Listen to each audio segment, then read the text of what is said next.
When I checked my phone, I noticed I had 13 missed calls, all from my mother-in-law, Martha. Not again, I thought to myself. Just then, my phone vibrated again. I answered reluctantly, and Martha's voice came through, filled with anger. She demanded to know why the monthly allowance of $3,000 hadn't been sent yet. I tried to explain that the payment hadn't been deposited, but Martha ignored my circumstances and only focused on her own desires. I couldn't tolerate her insensitivity any longer. In desperation, I finally told her that her son had passed away, so I couldn't send any allowance. My name is Jennifer Smith. I'm 32 years old, and I work at a major financial firm while also managing household responsibilities. I married Mary 2 years ago. I met my husband, Mark, through our shared hobbies. He was kind and had a warm smile that drew me to him. We quickly fell in love, got engaged within a year, and believed we were perfect for each other. After a smooth courtship, we married. But then came the problem. Martha, my mother-in-law. Her husband had passed away. A few years ago, Mark's family situation became apparent to me. Since Mark didn't have any siblings, his only remaining family was his mother, Martha. The trouble started when I visited Martha's home for the first time to introduce myself before our wedding. "Nice to meet you, Martha," I said. Martha clearly showed her displeasure and responded, "Ah, so you're Mark's fiancée." "Yes, my name is Jennifer Miller." Martha then commented, "You're a rather plain girl. I wonder what Mark sees in you, huh?" I couldn't tell if she was joking or being serious, but her words shocked me deeply. Seeing my reaction, Mark frowned at his mother. "Hey, Mom, what's with the sudden harsh words? How can you say such things to the person I chose?" "No, Mark. I'm just trying to choose a suitable woman for you," Martha replied. Mark retorted, "Choose? I'm the one who chose her. You have no right to meddle. Don't say it in such a cold way. I'm just telling the truth because I care about you." Mark argued with his mother about supporting our relationship, but the tension only grew. It was awkward for me to witness this clash between them, especially since it was my first meeting with Martha. Despite the discomfort, we managed to express our intention to marry. As we were leaving, Martha called out to Mark, sounding somewhat disgruntled. "Mark, can I have a word? You're going to keep that promise after you get married, right?" "What promise?" Mark asked. "You know about the allowance," Martha replied. Mark agreed to take care of it, but asked to discuss it later. This conversation left an uncomfortable atmosphere between my husband and his mother, thick with tension. In the car on the way home, I asked Mark about the allowance issue. "Hey, Mark, about the conversation you had with your mom as we were leaving." "Yeah, I should have told you about it, Jennifer. After my dad passed away, I've been sending money to my mom every month." "How much?" I asked. $2,000, Mark admitted. $2,000? I couldn't hide my surprise. Mark sighed deeply and explained slowly, "Actually, my mom has a debt from a long time ago, when she lost a lot of money at a casino. She's been paying it off, but her health isn't great, so she spends a lot of time at home and still needs money to live on." I was surprised and asked, "But isn't $2,000 a bit much? Can't we lower the amount?" Mark replied, "If I try to lower it, she keeps calling me repeatedly. No matter what, she's still my mom, and I worry about her living alone." I understood that Mark was devoted to his mother because she was his only family left after his father passed away. Despite Martha's difficult personality, she was still his beloved mother. I only saw my husband as a kind person at that time. 2 months after our wedding, during my lunch break, I received a phone call from Martha on my smartphone. "Hello, Martha," I answered. "Jennifer, long time no see. Can we chat for a bit?" Martha's tone was cheerful. "Sure. What can I do for you?" I asked. "I was hoping you could start sending me money," Martha said bluntly. I was taken aback and struggled to respond. Martha seemed excited to continue. "You mentioned before that you're working for a financial company, right? That means you have a good salary, doesn't it?" "Well, not exactly," I replied, trying to dodge the request. Martha insisted, You're lying to avoid giving me money. Frustrated, I asked, "What do you mean?" "You're still receiving financial support from Mark, aren't you?" Martha challenged. "So what?" I replied firmly. I felt Martha was not appreciating the fact that she was already receiving $2,000 a month from Mark. Martha then asked for an additional $1,000, claiming it would avoid burdening Mark further. She explained, "I have Mark as a guarantor for my debts. If I fail to make payments, the debt collectors will go after him. Do you understand?" "But aren't you using part of Mark's $2,000 to pay back the debt?" I asked. Martha admitted, "I'm short. I haven't told Mark, but I have a significant amount of debt." It was clear from Martha's tone that this was a serious issue, and even her husband was unaware of it. Considering our future plans of having children and the increasing expenses, taking over Martha's debt was not easy. If Martha's payments fell behind and the debt defaulted to Mark, the interest would accumulate significantly over time. Refusing to send money could eventually become a problem for my husband. It seemed better for Martha to address her debt directly. After reluctantly agreeing to Martha's proposal, I started sending her money as requested. Martha was thrilled and exclaimed, "Good Jennifer! I knew you would say that." The total, with Mark's contribution, will be $3,000. "This means you can pay off your debt, right?" "Yes, of course. I should be able to pay it all off in about a year," Martha assured me. "You promise you'll make sure to pay off all your debts?" I asked. Martha confirmed, "I get it. So, I'll be expecting it from this month onwards." She then ended the call abruptly. The stress from work and this emotional burden took a toll on me. $1,000 a month, that's going to be rough, I thought to myself. But I rationalized that it was to prevent future problems for us. If Martha couldn't make a living, it would upset Mark as well. That night, I told my husband about the situation.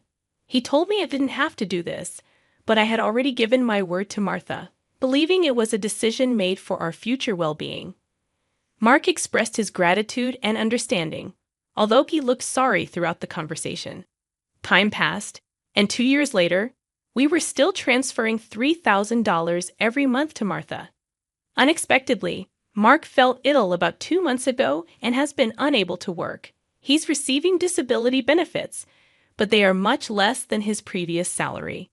Last month, I managed to transfer $3,000 to Martha from my savings, but if this situation continues, it will become very challenging for us. What's more, Martha hasn't visited her sick son even once. Despite us informing her about his hospitalization, she only contacts me to ask if we're still sending the money. Frustrated and angry, I decided to confront Mark about the issue. "Don't you think it's wrong that Martha is only concerned about money, even though you're in such a state? We need to think seriously about what to do going forward." I expressed my concern.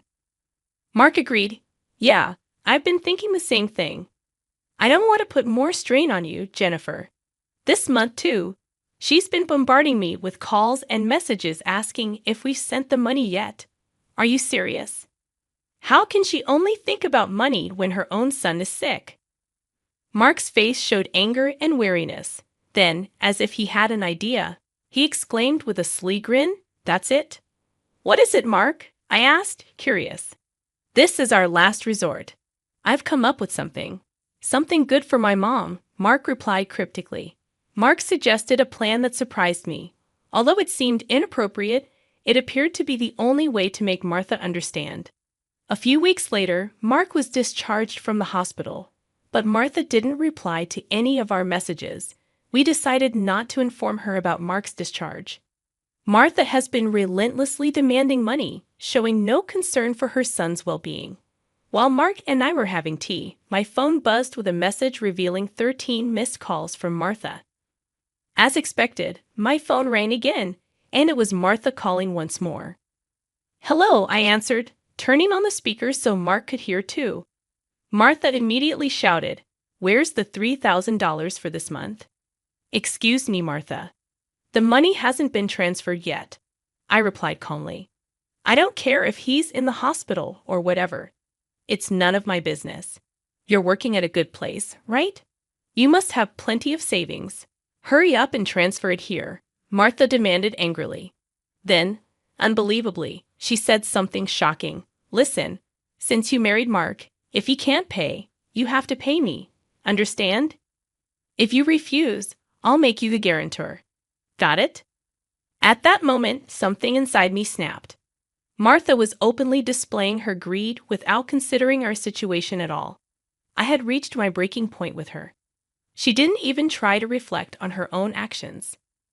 I had no choice but to resort to the last resort. I firmly declared into my smartphone, Mark has passed away. I can't send you any more money. Martha responded with baffled disbelief. What? This was the last resort that Mark suggested, lying to Martha about his death to see her reaction. If she showed any sign of sadness or reflection on her behavior and apologized, we would continue to support her financially. But if she didn't and demanded money, we would sever ties completely. Deep down, I thought even a money-driven woman like Martha would deeply reflect on her actions upon hearing that her own son had died. However, Martha burst into loud laughter. What's so funny? I asked, taken aback. Well, isn't it obvious? If Mark is dead, that means his inheritance will be distributed to me too. I've been looking into it since I heard that Mark was sick, Martha said callously. I never thought that when she first heard that her son was sick, she wouldn't look into treatment, but into how the inheritance would be divided. I thought to myself, overwhelmed with anger and disbelief. My husband seemed to feel the same way. As our eyes met, he slowly nodded. This was the signal to continue with the plan. Once again, I said firmly to Martha, Martha, did you hear what I said? Mark is dead.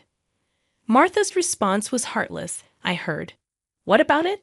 Aren't you sad your own son passed away before you? Just make sure to send me some.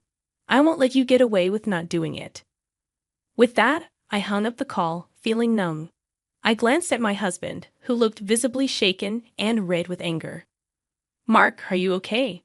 I asked, concerned. I'm cutting ties with her. She'll likely come here, Mark replied decisively. As expected, a few days later, Martha showed up at our house. I decided to hide my husband in the next room and confront Martha myself. As she approached me, she looked furious. Hey, give me Mark's inheritance right now, Martha demanded aggressively. I responded firmly, he's already dead, isn't he? It's pointless to say anything now. Yet you never even visited him. Are you really his mother? You're so annoying. I won't give you anything. Martha continued to press. Give me the inheritance right away. I don't mind getting a lawyer. Realizing that further conversation was useless, I thought to myself that my husband should come out now. As he emerged from the next room, Martha was startled, as if she had seen a ghost. Mark, why weren't you dead? Long time no see, Mom, my husband said, surprising Martha. I'm sorry, but the news about my death was a lie. I wanted to confirm your true nature, Mom. I was curious about how you'd handle the allowance if your son died. But you turned out to be a gold digger, just as I suspected, my husband accused her. Martha was taken aback. What? How could you be so disrespectful? My husband silenced her. I'm cutting ties with a toxic parent like you.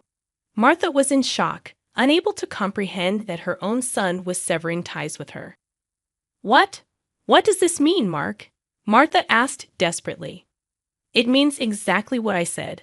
I can't consider someone like you as my mother, my husband replied coldly. Desperate, Martha pleaded. But what about the allowance? Do you really think I would? My husband interrupted firmly. You're on your own with the debts. Removing. Martha tearfully reached out to my husband, but he forcefully shook off her hand, looked at her coldly, and said, I don't care about your living expenses. You have been living off us without even a single apology. I really understand your despicable nature now.